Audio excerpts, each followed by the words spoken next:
একজন পুরুষ মানুষ ততক্ষণ পর্যন্ত আপনার যতক্ষণ তোমাকে রাগ দেখাবে, বকাবকি করবে, অভিমান করবে, হয়তো রেগে যে প্রচণ্ড পরিমাণে গালাগালি দেবে।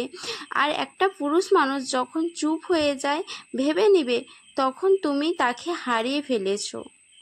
ছেলেরা সহজে ক্লান্ত হয় না। 1, পরিবারের টেনশন। 2, প্রিয় মানুষটার দেয়া টেনশন। 3, মানসিক চাপে ছেলেরা বেশি ক্লান্ত হয়। কচু পাতায় বারবার পানি ঢাললে সেই কচু পাতা যেমন ভিজে না, সেরকমই তুমি হাজার মানুষকে ভালোবাসো, তবু কখনো কেউ আপন হয় না। একটা বাস্তব কথা কি জানেন? ছেলেরা যখন বিয়ে করতে যায় তখন পাঁচছানার মা কিংবা ডিভোর্স পেপারের কোনো মেয়েকে তাদের ভালো লাগে না।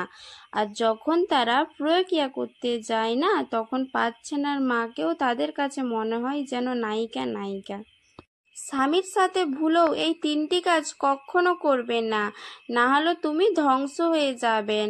কি সেই 3টি কাজ? জানার আগে তুমি যদি ইসলামকে ভালোবেসে থাকো তো চ্যানেলটিকে সাবস্ক্রাইব করে ভিডিওটা একটা লাইক করে দিবেন। নাম্বার 1, স্বামীর সাথে কখনো মুখে মুখে তর্ক করবে না।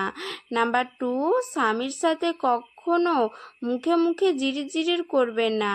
নাম্বার 3, স্বামীর সাথে কখনো রূপের অহংকার দেখাবে না। ফ্রেন্ডস, ভিডিওটা ভালো লেগে থাকে তো চ্যানেলটিকে সাবস্ক্রাইব করে ভিডিওটা একটা লাইক করে দিবেন। তোমরা সবাই ভালো থেকো, সুস্থ থেকো। আল্লাহ হাফেজ, টাটা। আবার দেখা হচ্ছে নেক্সট কোনো ভিডিওয়।